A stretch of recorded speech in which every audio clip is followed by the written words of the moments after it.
topic is to talk about immigration and sort of the war at home that 9/11 has brought. But I want to, before going into that, talk a little bit about the war in sort of a global, holistic sense, and not sort of pigeonhole it just to the war at home for a second. And also to talk about what really the war in its global context, globally, locally, whatever you will, across these borders, within these borders has meant, and what really the war has brought and whom it has profited. One of the most visible aspects of this war on terror that we're seeing is the very overt use of language, like bringing civilization and this idea of the West's values that we need to protect. And while those sorts of sentiments are always with us and are always underlying everything in terms of white supremacy in society, the fact that we're talking about it in such a normalized way, the fact that we're basically talking about the need for imperialism, the fact that we are being asked to accept imperialism as a good thing, that we need to bring civilization to other parts of the world, is really astounding in terms of what 9/11 has brought to us. The fact that it is seen as necessary, that the US is seen as a defenseless victim and needs to protect itself, is again completely astonishing. And we have to tell ourselves and keep questioning what this means, because of course in a time where people are told that we must be fearful, in a time where people are shocked, at a time where people feeling defenseless, people are able to be sold these ideas. And in a time of fear, we know such ideas are easy to peddle. And as history tells us, it is times like this where fascism begins to take root. And of course, I'm sure no one will be shocked if we call the current state that we're living in a fascist regimes.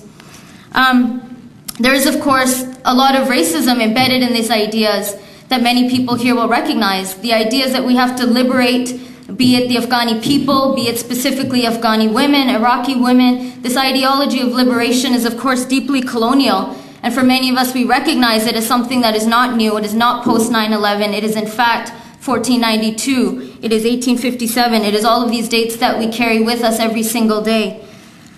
So we have to be very, very clear, because in this day and age when we're told that liberation of people, liberation of Native people all across the world, liberation of Indigenous people, and particularly the liberation of women, and when we're being sold on this idea, we have to be clear that occupation cannot bring liberation. Occupation cannot liberate women. Occupation cannot liberate Indigenous people. In fact, the fact that occupation or militarization will bring liberation is fundamentally an oxymoron. The same way that the war on terror is fundamentally an oxymoron, because war is the antithesis of liberation, and in the same way that war is precisely that. War itself brings terror. War cannot fight terror. So we have to be very clear, because we cannot bomb ourselves to liberation. We cannot bomb ourselves to a feminist liberation. And certainly, as we know, the victims of this war are not just post 9/11. As we know, the victims of the war on terror, the war that is the homeland security that we here have on Indigenous territories, the war of colonization, has already lost the lives of millions of people. Or rather, millions of people have lost their lives, and millions more have been displaced. We often only talk about the blood that is lost and those who have died. There's a report that came out this week by the International Organization of Migration, and their latest statistics, if you will, is that there are over 2.5 million displaced Iraqis in Iraq today who have nowhere to go. So let us not only talk about those who have died, but those whom war dispossesses, because war is not just the very overt physical violence that bleeds people, it is the displacement and the poverty that people have to live with for decades. So a little bit about sort of the business of war, because it ties in very clearly to the homeland security apparatus and the business of detention and the business of why we have repressive laws and laws like the Security and Prosperity Partnership Agreement. As we know, war, of course, makes privatization easier, because you can destroy a society and then pay corporations to rebuild those societies. I have a quick quote that I wanted to read. Thomas Friedman, a quote from Thomas Friedman. In his book called Alexis and the Olive Tree, Friedman says, "The hidden hand of the market will never work without a hidden fist. McDonald's cannot flourish without McDonnell Douglas. And the hidden fist that keeps the world safe for Silicon Valley's technologies to flourish is called the U.S. Army, it's called the U.S. Air Force, the Navy, and the Marine Corps." So again, things that we take for granted that we know, which is that at a time of war, those who profit the most are corporations, are of course recognized themselves by those who are corporate entities. Shortly after the occupation of Iraq, as people might remember, Paul Bremer published lists in Baghdad newspapers in which he listed all the public enterprises that were going to be auctioned off to the private corporations. Since 2002, the U.S. military has spent $30 billion on private military contracts. 4.8 million, for example, have gone for the military to manage and operate the ports in Iraq. I'll come back to that. One is very astonishing fact, of course, people may know about this. Since Saddam was toppled in April, Iraq has actually paid $1.8 billion in reparations to corporations. So the reasoning for this is that corporations are declaring that they have quote-unquote lost profits and they've seen a decline in business. Since 1990, in total, $21.5 billion have gone to the oil industry alone. Again, just reparations only to corporations. This has included Halliburton, Bechtel, and Shell. Currently, as we know, Halliburton, a company that has been in Iraq and withdrew in Iraq in 2003, is currently building one of the largest privatized enterprises in the United States, the detention industry in the United States.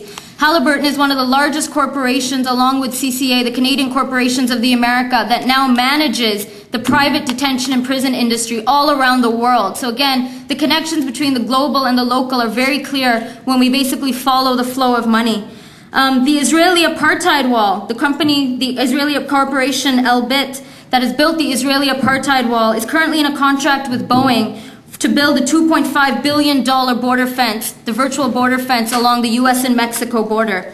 Israeli exports in the security business have since 9/11 grown to $1.2 billion. In the post-9/11 climate, the chairman of Cornell Corporations, which is based in Texas, told stock analysts, it's clear, quote, it's clear since September 11th there's a heightened focus on detention. More people are going to get caught. I would say that this is positive. The federal businesses are the best business for us since September 11th.